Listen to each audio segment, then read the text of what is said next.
안녕하세요. 저는 몇 해 전 이혼에 성공한 돌싱 30대 후반의 여성입니다. 마흔을 눈앞에 두고 나니 이런저런 추억을 떠올리다가 이혼 때의 일이 생각나더군요. 지금껏 모두 잊고 지냈는데, 아니, 덮어두고 지냈다는 게 맞을 거예요. 요즘 사연글을 읽다 보니 예전 일이 생각나서 제 이야기 한번 나눠볼까 해서 이렇게 글을 작성하게 됐어요. 저는 현재 간호사로 일하고 있고 예전에도 간호사로 일하고 있었어요. 남편은 지방에 있는 평범한 회사원이었고요. 무엇이든 평범한 저희들에게는 신기한 인연이 있었어요. 가끔 병원에서 일하는 젊은 간호사들은 환자분들한테 간혹 자기 아들이나 손주와 만나보지 않겠냐는 권유를 받게 돼요. 반은 떠보기 위한 말이니 보통은 거절하죠. 그런데 소개팅으로 남편과 만나 결혼을 하기로 하고 남편의 조부모님을 뵙는 순간 깜짝 놀랄 수밖에 없었어요. 병원 오실 때마다 우리 손주 만나보라고 하던 할머니셨거든요. 결혼 후 이 인연을 소중히 하자고 생각하고 5년을 잘 지냈어요. 사실 조모의 애정이 크다 보니 정작 시모와는 사이가 그리 가깝지는 않았어요. 그래도 제가 조부모의 사랑을 받는 걸 시댁에서는 싫어하지 않았죠. 서울 사람이 들으면 지명도 잘 모를 지방이긴 했지만 근방에서도 조부는 땅 부자, 알 부자로 주변 사람들에게는 알려져 있었거든요. 그래서인지 조부모와는 지금처럼 잘 지내길 바라는 눈치더라고요. 땅 상속에 유리할지도 모른다면서요. 그런 욕심이 나쁘다고 생각하진 않았어요.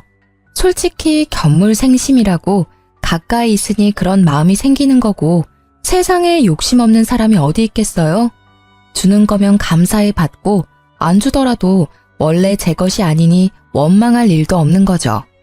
그렇게 저는 결혼 1년 만에 아들도 낳고 잘 지냈어요. 그런데 그 속담 아시나요? 미꾸라지 한 마리가 온 웅덩이를 흐린다는 속담. 그 미꾸라지 한 마리가 등장하고서 저와 시댁의 평화는 말 그대로 와장창 부서졌어요. 바로 결혼했던 남편의 누나 신우가 이혼 후 돌아오면서 모든 일이 시작됐어요. 저와 시댁 사이를 갈라놓는 유일한 미꾸라지가 바로 이 신우였거든요. 시모는 결혼 전 제가 간호사라는 걸 탐탁치 않아 했어요.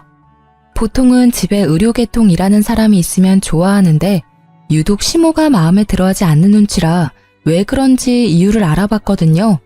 그랬더니 시모 뒤에서 시모에게 이상한 이야기를 흘려놓는 사람이 있더라고요. 그 사람은 바로 신우였어요.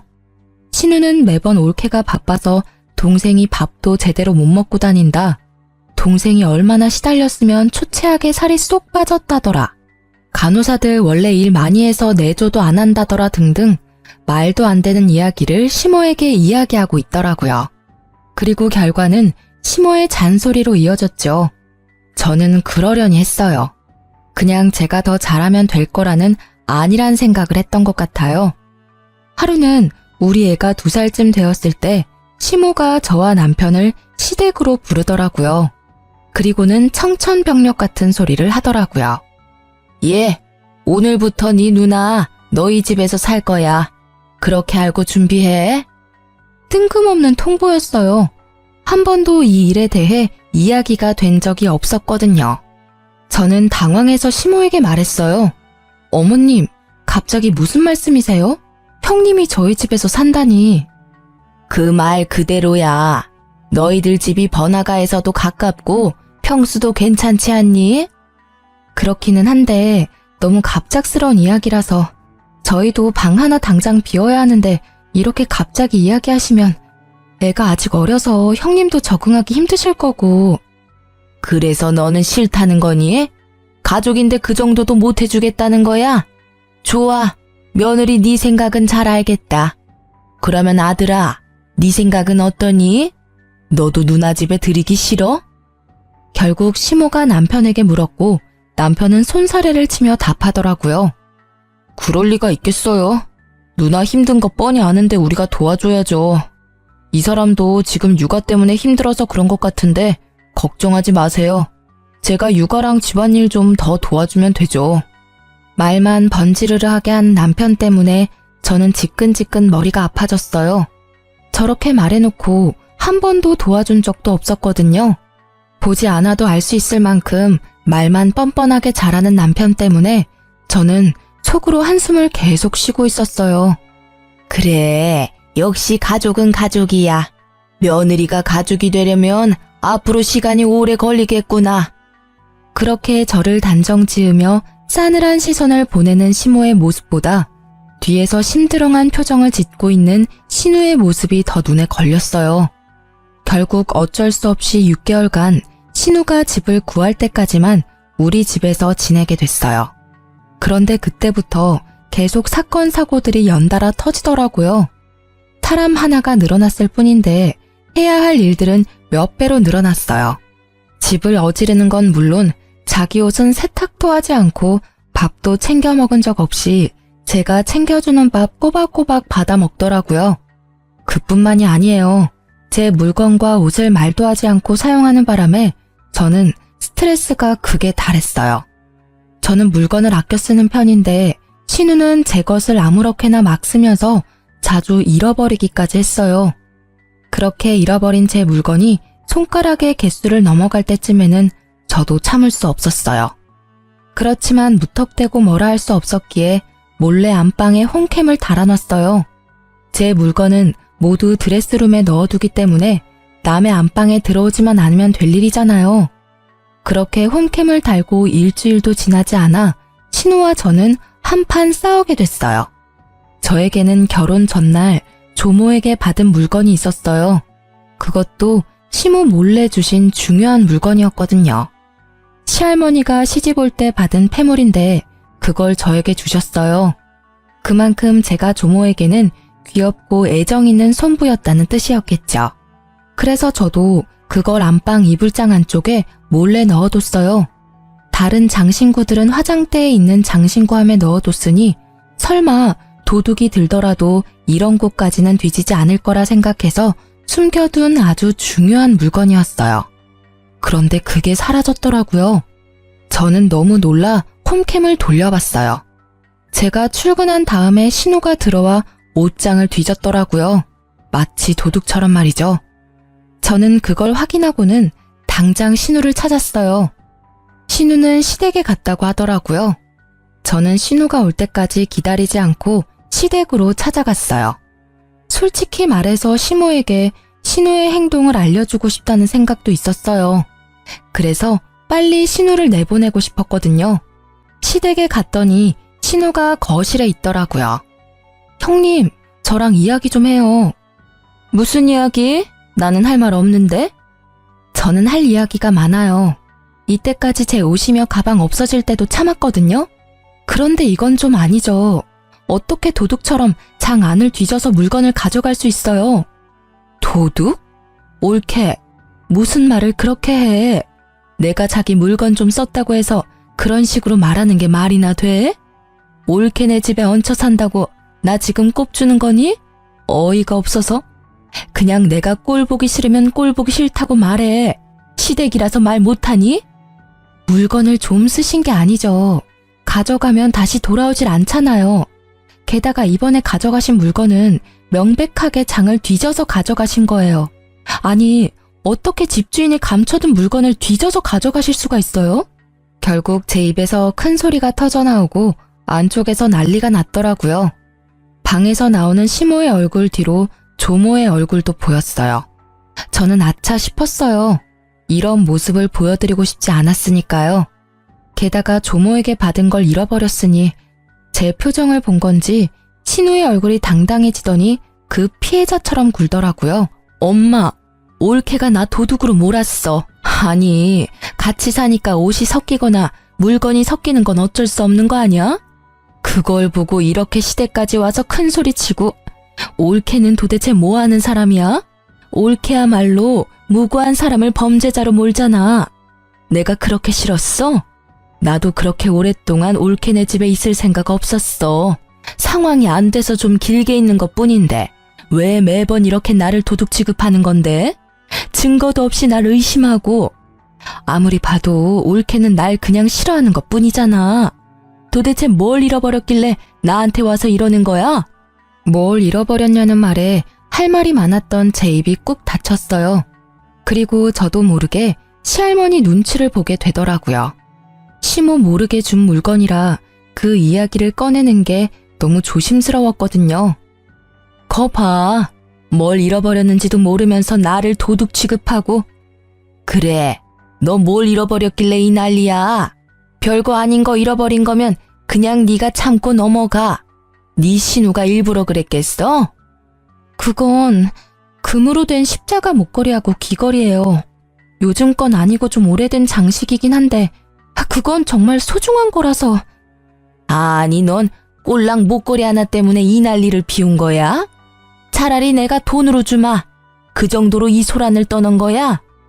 시모는 별거 아니란 식으로 이야기했고 그 말을 들은 신우는 느긋하게 고개를 끄덕이더라고요. 그게 중요한 게 아니죠, 어머님. 전 그걸 장롱 안쪽에 깊숙하게 숨겨놨어요. 그런데 그걸 형님께서 가져간 거예요. 그건 장 안쪽을 뒤지지 않으면 못할 행동이라고요.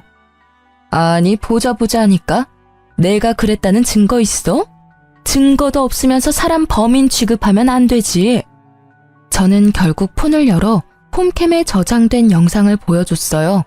신우와 시모, 조모가 그 동영상을 보았죠. 그걸 보고도 신우는 큰 소리 치더라고요. 그래, 가져갔어. 그치만 그딴 싸구려 비싼 것도 아니잖아.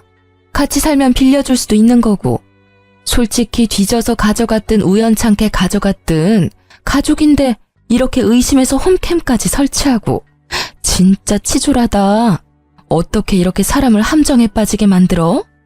그래, 너도 좀 너무했다. 물건이 없어지는 게 아무리 싫어도 이런 식으로 사람을 시험하듯이 카메라를 설치하고 그러면 안 되지. 그리고 그런 거 설치했으면 말을 해줬어야 되는 거 아니야? 네가 그걸 설치했다고 했다면 얘도 더 이상 그런 행동은 안 했겠지. 저는 시모의 말에 더 어이가 없었어요. 그게 무슨 말씀이세요? 제가 카메라를 설치하든 말든 카메라에 대해 말하든 말든 그런 행동은 전혀 해서는 안 되는 나쁜 일이죠. 다른 사람의 물건에 손을 대면 안 된다는 거는 기본적인 거라고요. 저만 이 상황이 이상한 거예요?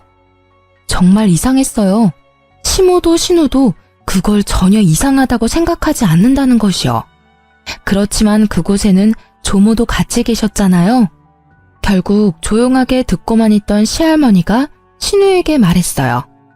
너 저 물건 정말로 가져갔니? 잠깐만 빌릴 생각이었어요. 솔직히 그렇게 예쁘고 귀한 것도 아니고 왜 장 안에 숨겨놨는지 이상할 정도로 옛날 물건이었다고요. 저도 눈이 있는데 그딴 걸 하고 싶었겠어요? 그럼 대체 왜 가져간 거예요? 디자인도 옛날 거고 예쁘지도 비싸지도 않은데 그냥 놔두셨으면 될 일이고 애초에 뒤지지만 않았어도 그냥 올케가 애지중지하는 거라 궁금했던 것뿐이야. 그럼 지금 당장이라도 돌려줘요. 그딴 거 어딨는지 내가 알게 뭐야? 그게 뭔데 나한테 이러는 건데? 그거 내가 손부 결혼식 전날에 너희들 몰래 준 폐물이다. 내가 물려받아서 가지고 있던 거 그거 줬어. 그러니까 지금 당장 내놓는 게 좋을 거야. 네 눈에는 싸구려처럼 보여도 나는 그걸 내 시어머니한테 물려받았으니까. 시할머니의 말에 신우는 물론 시모의 얼굴까지 하얗게 질렸어요. 저는 잃어버린 것도 죄라는 마음으로 고개를 숙였어요. 그런데 조모의 말에 신우의 변명이 더 웃겼어요. 할머니, 제가 그냥 판 거 아니에요. 올케가 나한테 돈을 안 줘서 그런 거라고요. 집에 돈이 있는데 나한테 한 푼도 안 주니까. 너 지금 그걸 말이라고 하는 거니? 애미야, 너는 도대체 딸 자식 교육을 어떻게 시킨 거야? 올케 돈이 네 돈이니? 거기다 돈 맡겨놨어?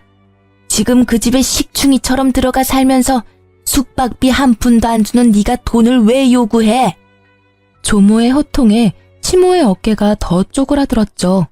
그러나 시모의 얼굴은 좋지 않았어요. 혼나서라기보다는 며느리 앞에서 조모에게 혼나는 게 자존심 상한 것처럼 보였거든요. 긴 말할 것도 없고 그 물건 당장 찾아와. 어디다 팔았는지는 모르겠지만 그거 안 가져오면 우리 재산은 너희 집에 한 푼도 안 줄 거야. 결국 상속이라는 히든 카드를 꺼내들자 시모의 얼굴이 더 급해졌어요. 얘, 너 어디다 팔았는지 빨리 말해. 이러다가 진짜 네 아빠한테 혼날지도 몰라. 어서. 아이씨, 왜 나만 갖고 그래? 내가 뭘 그렇게 잘못했다고. 그렇게 따지면 우리한테 아무 말 안 하고 올케한테만 그 귀한 걸 물려준 할머니한테도 잘못 있는 거 아니냐고. 얘가 정말 못하는 소리가 없어 할머님한테. 그래, 말 잘했다. 네가 이러는 걸 내가 모를 줄 알았냐? 그래서 그 귀한 걸 너희한테 안 물려준 거다. 그리고 너 당장 그 집에서 나와. 애미 너는 책임지고 네 딸 집에 붙들어 놔. 결국 신우는 조모의 말 한마디로 저희 집에서 나가서 시댁에 들어가게 됐어요. 그러나 신우와 시모는 제가 조모의 사랑을 더 많이 받는다는 것과 저 때문에 그들이 조모에게 찍혔다는 말도 안 되는 이유로 저를 더 경계하더라고요. 게다가 이 사실을 알게 된 남편은 그 와중에 저를 탓하더군요. 조용히 넘어갈 수 없었냐고요. 그렇게 한 소리 들었지만 저는 몸과 마음이 너무 홀가분했어요. 신우가 집에 없다는 이유만으로 저는 마음의 위안을 얻었어요. 그리고 그렇게 신우가 나가고 평화를 되찾은 줄 알았던 제게 다시 한번 큰일이 닥쳤어요. 이번에는 시댁이 아니라 친정이었죠. 아버지가 지병으로 수술을 받아야 하셨거든요. 어려운 수술에 아버지는 보험도 크게 들어놓지 않아서 수술비가 꽤 모자라겠더라고요. 결국 돈이 부족해서 남편에게 부탁했어요. 여보, 혹시 모아놓은 돈 좀 있어? 내가 모은 돈으로는 아빠 수술비에 많이 모자라서. 뭐? 난 모아놓은 돈 없는데? 딱 이 말이 끝이었어요. 많이 나쁘시냐, 어떤 수술이냐 물어보지도 않더라고요. 그러지 말고 여기저기 한번 알아봐줘. 나중에 내가 다 갚아줄게. 한 번만 좀 도와줘봐. 아니, 도와줄 방법이 없는데 어떻게 도와줘? 나도 지금 먹고 죽을 애도 없는데 어디다가 빌려? 엄마는 이미 너한테 빈정 상한 지 오래라 안 빌려줄 것 같고. 그러면 당신만 괜찮으면 엄마를 우리 집에서 모실 수 있을까? 엄마네 집을 팔고 그 돈으로 수술비하고 남은 걸로 전세 얻으면 될 것 같거든. 그때까지만이라도 우리 집에서 엄마 모시면. 뭐? 장모님을 어떻게 모셔? 난 내 집에 다른 사람 있는 거 불편해서 안 돼. 게다가 장모님이라니. 넌 내 생각은 안 해? 아무리 봐도 나는 불편한 관계일 수밖에 없잖아. 기분이 너무 나쁘더라고요. 신우가 우리 집에 왔을 때는 가족이니 어쩌니 하며 환영하더니 장모 모시자니 안 된다며 질색팔색하는 모습을 보니 정이 뚝 떨어지더라고요. 그렇지만 이해하려 노력했어요. 제가 시댁을 어려워하는 것만큼 남편에게는 처가가 어려울 거라고 생각하기로 했어요. 내가 싫어하는 짓을 남편한테 시키는 건 좀 아니라고 생각했거든요. 그래서 골똘히 생각하다가 10년이나 다니던 직장을 퇴사하기로 했어요. 돈이 필요해서 일을 그만둔다는 것 자체가 무척 부끄러운 일이지만 아버지가 아프니까 어쩔 수 없잖아요. 그리고 그렇게 퇴사를 하고 받은 퇴직금을 아버지 수술비에 보탰어요. 그렇지만 결국 아버지는 돌아가시고 말았어요. 저는 아픔과 슬픔을 동시에 느꼈지만 그와 함께 분노도 같이 느껴야 했어요. 친정아버지가 아플 때 단 한 번도 병원에 와보지 않은 남편 때문에요. 매번 내가 같이 가자고 해도 불편하다는 말로 거부하던 남편이었어요. 그때는 이해했지만 아버지가 돌아가시고 나니 화가 확 치밀어 오르더라고요.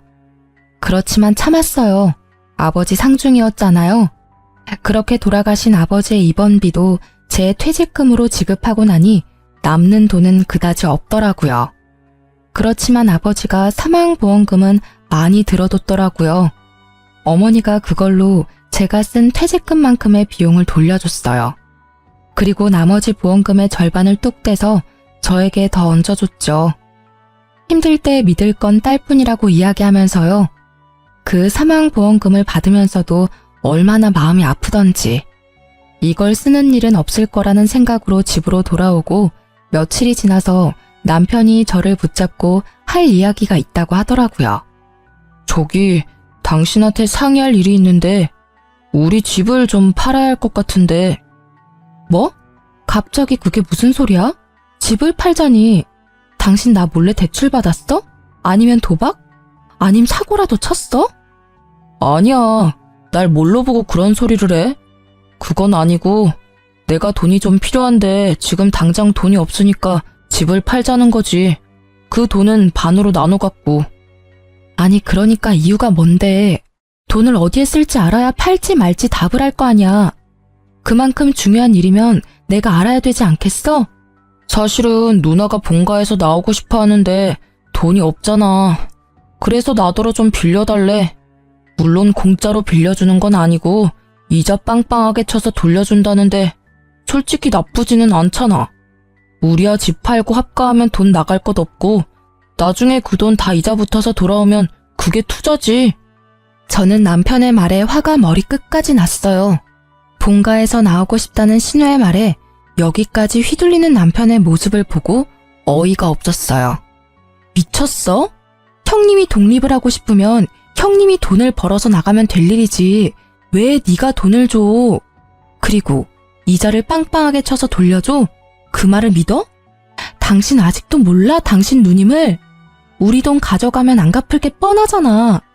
형님 마인드 기억 안 나? 내 물건도 자기 물건이라고 생각하는 사람이야. 게다가 장 안에 있던 물건까지 뒤져서 팔았던 사람이라고. 돈 되는 일이면 도덕이고 뭐고 아무것도 없는 사람. 당신 돈이라고 다르겠어? 이대로 집 팔면 우리한테는 아무것도 안 남는 거야. 게다가 합가라니. 당신 저번에 우리 엄마랑 잠시 살자고 했을 때 싫다며. 나도 싫어. 시어머니 모시고 사는 거 싫다고. 나한테는 가족이잖아. 그리고 누나도 그런 마음으로 당신한테 그런 거 아니라고. 뭐 합가가 싫으면 장인어른 사망보험금 받은 거 나눠주면 우리 집 안 팔아도 되긴 해. 그럼 합가 안 해도 되고. 말 조심해. 제정신이야? 네가 설마 제정신으로 장인어른 사망보험금 이야기 꺼낸 건 아니지? 아버지 아플 때 와보지도 않았던 게 너야. 세상 모든 사람이 그 돈에 대해 이야기할 수 있지만 너는 안 되지. 네가 우리 아빠 보험금 이야기 꺼낸 것부터가 잘못된 거라고. 내가 일부러 안 간 건 아니잖아. 나도 미안하게 생각하고 그래. 그치만 이미 지난 이야기고 이미 돌아가셨으니까 하는 말이지. 그렇다 해도 그 돈은 네 돈이 아니라 내 돈이거든? 그걸 네 마음대로 뭘 하자마자 할 게 아니라고. 화를 내다 보니 갑자기 그런 생각이 들었어요. 남편은 꽤나 단순한 사람이거든요. 아버지의 사망보험금 이야기를 이렇게 꺼낼 리가 없어요.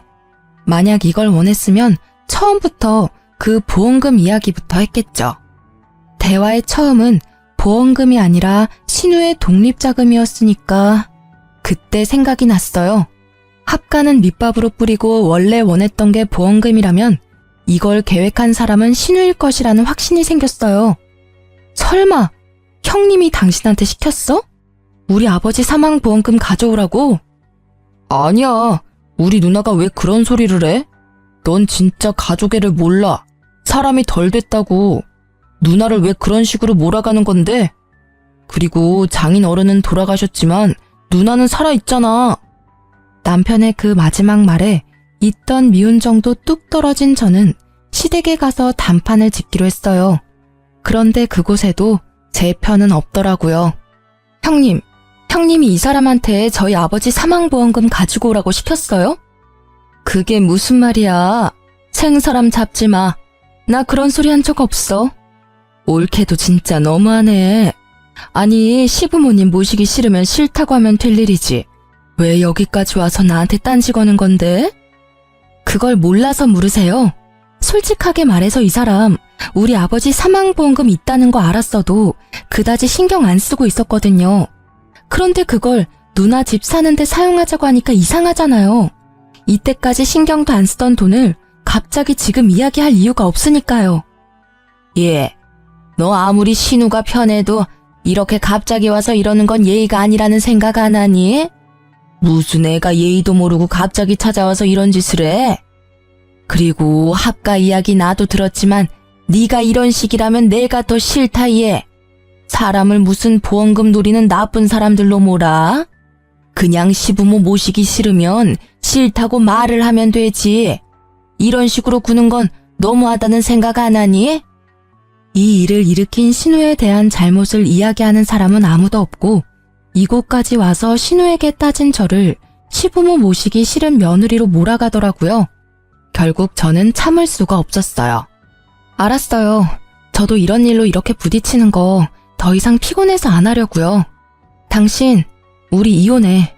나는 합가 못하고 아버지 보험금도 못 줘. 그러니까 이혼하고 재산 분할해. 그리고 나서 그 돈으로 당신이 형님한테 돈을 주던지 말던지 알아서 해. 당신도 알겠지만 이 이혼의 원인은 당신한테 있으니까 나는 절대로 애는 안 뺏길 거야. 제 말에 남편이 먼저 반응했어요. 뭐?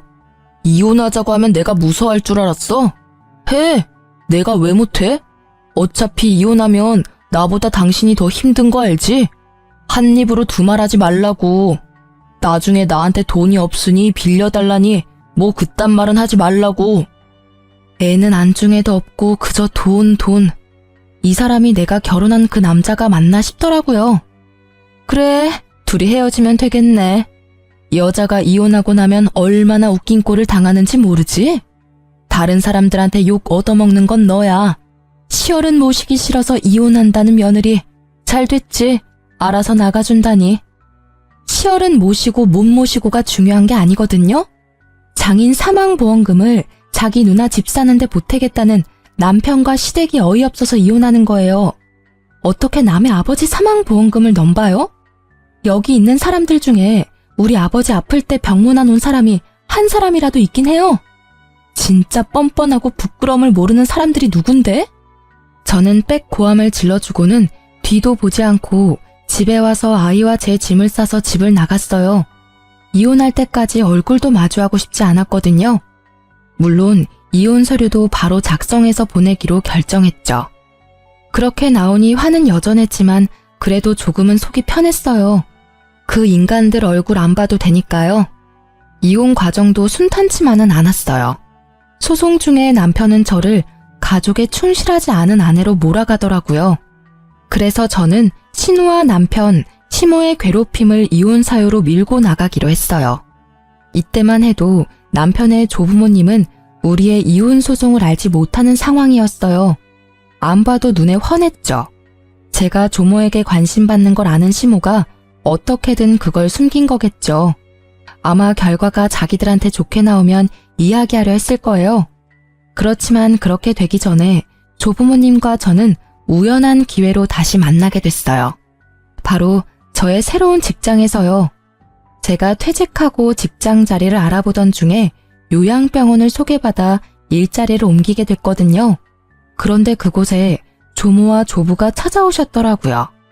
물론 제가 있어서 온 건 아니어서 저를 보시고는 깜짝 놀라셨죠. 보니까 다른 보호자를 데리고 오지 않은 것 같더라고요. 그날 조모는 초기 치매를 진단받았어요.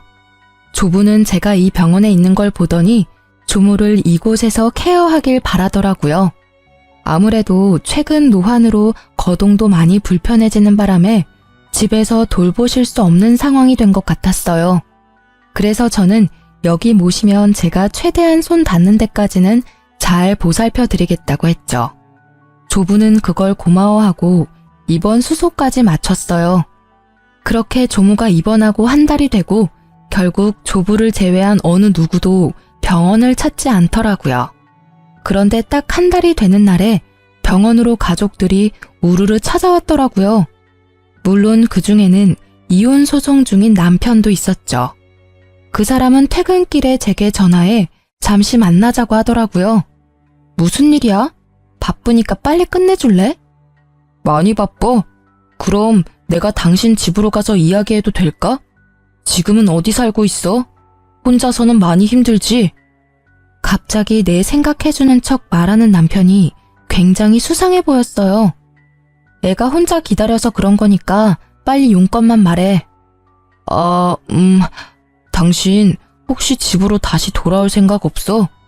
당신한테 서운하게 했던 건 내가 다 미안하게 생각해. 앞으로 절대 그럴 일 없도록 노력할 테니까 이혼 소송 취하하고 돌아와. 뭐? 내가 왜 그래야 하는지 이유를 설명해봐. 설마 고양이 쥐 생각해주는 건 아닐 테고, 당신이 선량한 마음에 나와 아들을 생각해서 그러는 것도 아닐 테고. 왜? 신우가 또 돌아오라고 시켰어? 이번에는 뭐가 목적인데? 목적이라니 그런 거 아니야.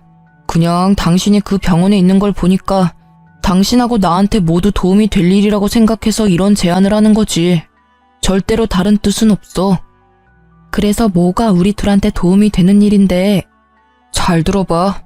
할아버지가 어제 오셔서 할머니를 잘 모시는 사람에게 가지고 계신 땅을 모두 주겠다고 하셨거든. 근데 병원에 딱 당신이 있잖아. 할머니도 당신한테 의지 많이 하고 있고, 당신도 땅 가질 수 있는 절호의 기회지. 그리고 누나도 당신한테 사과하고 싶다고 하기도 했고, 그래서 사실 이번에 만나면 꼭 우리 본가에 당신 초대하라고 했었거든. 그 말에 진짜 어이가 없더라고요. 딱 보니 병수발은 나한테 맡겨두고 땅은 자기들이 꿀꺽할 생각이면서 마치 저한테 땅이라도 챙겨주겠다고 이야기하는 그 사기꾼 같은 얼굴이 진짜 짜증났어요. 게다가 더 열받는 건 이 생각이 모두 남편 머리에서 나온 게 아니라는 사실 때문이죠. 이런 생각은 역시 신우가 아니면 못할 생각이에요.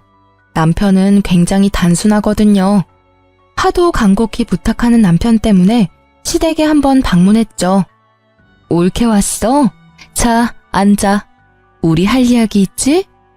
사실 내가 이제까지 좀 너무했다는 생각은 해. 내가 올케하고 같이 사는 바람에 이래저래 오해가 생겼으니까. 그래도 이제는 그럴 일 없잖아. 우리는 같이 살 일 없고 내가 더 이상 올케한테 돈 빌려달라고 할 것도 아니고. 동생한테 다 들었지? 그런 이야기야. 우리가 싸울 필요가 없잖아. 올케가 할머니만 잘 모시면 우리 모두 좋은 일인데. 안 그래? 이 말을 듣는 저는 신우의 뻔뻔함에 기가 찼어요. 딱 봐도 제게 사과를 하겠다는 의도보다는 그저 조부의 땅을 위해 우리 사이에 오해가 있다는 얄팍한 말로 자기 합리화를 시키고 있더라고요. 그 의도가 너무 뻔해서 저는 코웃음을 치며 말했어요. 그래서 지금 저한테 할머님 모시고 땅 받아오라 이 말씀이세요? 그 땅 때문에 이제 와서 저한테 사과 아닌 사과 하시는 거고요. 형님의 그 말이 사과가 맞긴 해요? 미안하다, 잘못했다 한마디 없는 사과도 있네요. 그쵸? 그리고 할머니 모시면 저한테 땅을 주긴 할 거예요. 저는요, 한 번 속지 두 번은 안 속아요. 여기 있는 사람들이 저 이용하려는 거 눈에 훤하거든요.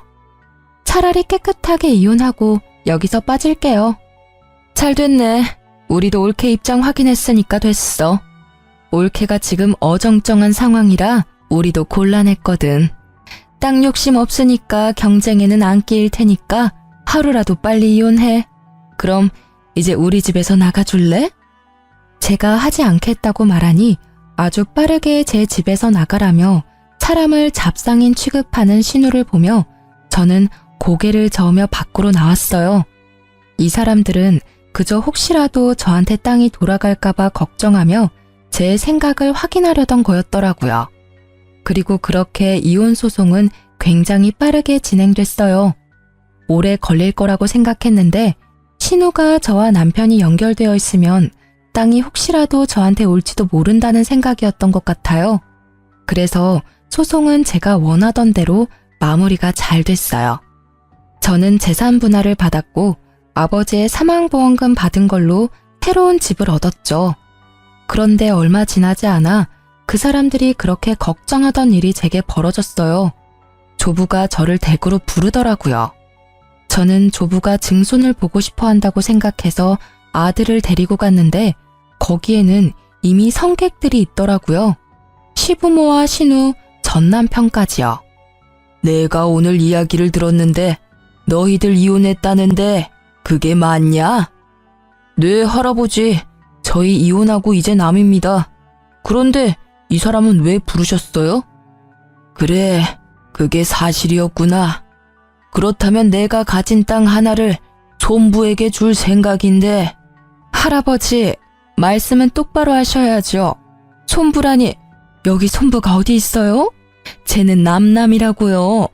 동생이랑 이혼하고 아무것도 아닌 사람이요. 그렇다고 저기 있는 증손이 내 핏줄이 아닌 건 아니지 않냐? 안 그러냐? 그 말에 아무도 대답을 못했죠. 결국 제가 말을 했어요. 할아버님, 그 땅은 안 받을게요. 그러지 않으셔도 할머님은 잘 모실 테니까 저한테 그럴 의도로 주시겠다는 거면 저는 안 받을게요. 너도 내 말을 못 알아듣는구나. 나는 너에게 땅을 주지만 내가 너에게 땅을 주는 건 네 아들인 내 증손한테 주는 거야. 그러니까 네가 받겠다 안 받겠다 할 게 없는 거지. 조부의 그 말에 저는 할 말이 없더라고요. 결국 신우가 그 말에 화가 뻗쳤는지 저에게 소리치더라고요. 이 여우 같은 게 할아버지를 어떻게 꼬신 거야? 너 일부러 그 요양병원 간 거지? 그래서 할아버지 할머니 오기 기다린 거지? 다 계획적인 거 아니야?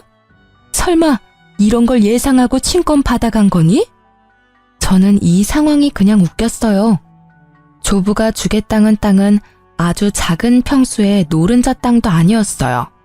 당시에는 시가도 얼마 나가지 않는 땅인데 그걸 빼앗겠다며 마치 제가 술을 쓴 것처럼 말하더라고요. 결국 조부의 입에서 호통이 터져 나왔죠. 조용히 못해?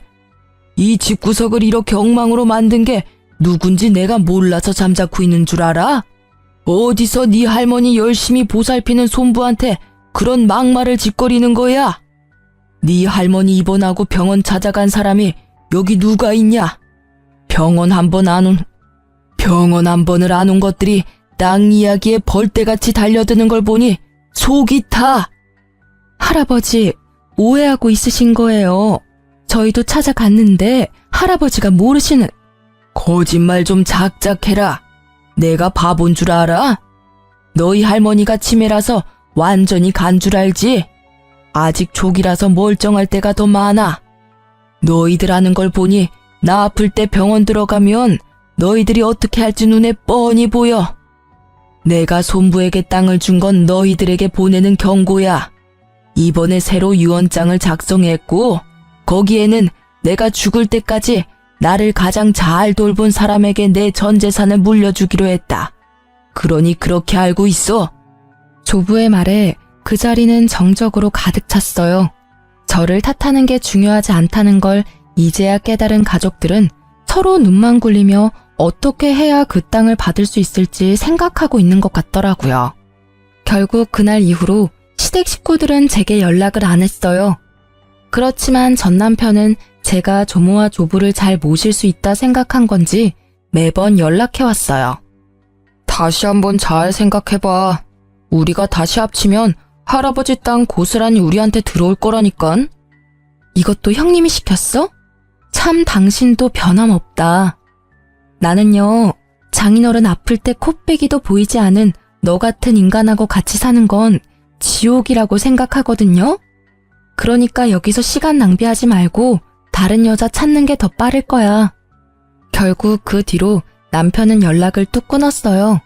그 몇 년 후 조모는 돌아가시고 조부도 병원에 입원하게 됐어요. 가족들의 반발에도 조부는 제가 있는 요양병원에 오게 됐죠. 시댁 식구들은 돌아가며 조부의 병문안을 오더라고요. 그 와중에 전 남편은 재혼을 해서 재혼한 아내를 데리고 왔더라고요. 알고 보니 요양보호사 자격증이 있더라고요. 그 여자가 아침부터 저녁까지 조부를 케어하더라고요. 딱 보니 그렇게 하면 조부의 땅을 자신이 가질 수 있을 거라 생각한 것 같더라고요. 자기는 온 지 10분도 안 돼서 바쁘다며 나가버리는 주제에. 그리고 한 달 뒤 전 남편이 조부를 보러 왔을 때 조부가 말하더라고요. 너는 네 아내만 보내면 네가 땅을 받을 수 있을 거라 생각한 모양인데 만약 계속 이렇게 손부만 보낼 시에 그 땅은 네 손부 명의로 줄 거다. 너한테는 한 푼도 안 줄 거야. 네가 나를 돌본 게 없으니 한 푼도 줄 필요가 없겠지. 안 그러냐? 결국 그 조부의 말에 대리인을 내세워 조부를 케어하던 시댁 식구들은 부랴부랴 병문안을 매일 번갈아가며 경쟁적으로 오더라고요. 그 전 남편의 재혼한 아내의 일도 알고 보니 형님이 그렇게 조종한 거였더라고요. 그 뒤로 조부는 요양원으로 들어가게 됐고 꽤 한참 뒤에 조부의 소식을 들었어요. 알고 보니 조부는 이미 자신의 모든 재산을 사회에 환원하기로 결정한 상태였더라고요. 일부러 가족들의 버르장머리를 고치려고 그런 거짓말을 해서 마지막까지 자신을 돌보도록 만든 거였더라고요. 결국 조부 임종 직후 자신들에게 떨어질 것이 단 하나도 없다는 걸 알게 된 가족은 닭 쫓던 개의 신세가 된 거였어요. 특히 조부 재산만 믿고 돈을 펑펑 쓰던 형님은 모든 것을 잃고 시댁에 다시 돈을 벌렸는데 시댁 또한 조부의 재산이 없다는 걸 알고서는 형님에게 줄 돈이 없다며 집에 오지 말라고 매몰차게 대했대요. 알고 보니 형님이 시댁에 갈 때마다 비싼 물건을 몰래 가져가 팔아버리는 바람에 집에 들어오지도 말라고 했다고 하더라고요. 솔직히 저한테 그런 짓을 했을 때 미리 손절하거나 따끔하게 이야기해뒀으면 그런 일 없었을 테지만요. 그리고 전 남편은 결국 두 번째 아내와도 이혼하고 나이 40에 부모 집에 같이 살게 됐다고 하더라고요. 재산 분할하면서 받은 돈은 신우에게 빌려줬는데 돌려받지 못했고 이후 조부의 유산을 기대하며 돈을 끌어다 쓰는 바람에 이쪽도 개털이 됐다고 하더라고요. 결국 김칫국부터 마시고 모든 걸 말아먹은 이 집안 사람들은 모두 빈털터리가 되고 서로를 못 믿는 상황까지 간 거죠. 이후에 우연한 기회에 전 남편을 만나게 됐는데 엄청 후회하고 있더라고요. 그때 당신이 울었던 것 같아. 누나 말을 듣지 말았어야 했어. 내가 빌려준 돈은 여전히 갚지 않고 있고 나로도 모자라 어머니 아버지 재산까지 축 내고 있으니 내가 그때 왜 그랬는지 모르겠어. 진짜 귀신에라도 씌었던 것 같아. 남 탓할 게 뭐가 있겠어. 당신이 다른 사람을 보는 눈이 없었던 게 문제지. 솔직히 객관적으로 보면 그 당시 형님의 행동은 진짜 상식으로는 이해 불가능했어. 아무리 팔이 안으로 굽는 가족이라도 적정한 선이라는 게 있는데 그걸 한참 넘은 상태였는데 아무도 그거에 의문을 품지 않았으니까. 어떻게 보면 당신이 뿌린 씨앗이지. 당신은 나와 가정을 이루었는데 신우를 더 믿었잖아. 저는 그렇게 이야기해줬어요. 그게 사실이었으니까요. 진짜 신우라는 미꾸라지 한 마리가 이 집안을 온통 헤집어 놓고 사라진 거죠. 저는 이 집안과 더 이상 관련 없이 잘 지내고 있어요. 솔직히 이혼하면 힘든 일이 많다고 하지만 저는 마음이 편했어요. 제 몸은 일과 육아의 병행으로 힘들었지만 마음만은 너무 편안했거든요. 지금은 그 아들도 많이 커서 아들만 바라보며 살고 있어요. 재혼은 하고 싶은 마음이 들지 않더라고요. 그 사람을 못 잊는다는 그런 감상적인 이유 때문이 아니라 또 그런 모습을 볼까봐 걱정되는 마음이 있기 때문이에요. 그리고 지금은 아들에게만 집중하고 싶고요. 어떤 사람들은 그게 뭐가 재밌냐고 그래도 연애 정도는 하고 살라고 하는데 저에게는 지금 이 삶이 너무 재미있어요. 연애보다는 나를 만들어가는 시간이 더 의미 있고요. 이렇게 쓰고 보니 참 파란만장한 이혼이었네요. 지금 보니 웃기기도 하고 실소가 터지기도 하지만 당시에는 어찌나 스트레스를 많이 받았는지 몰라요.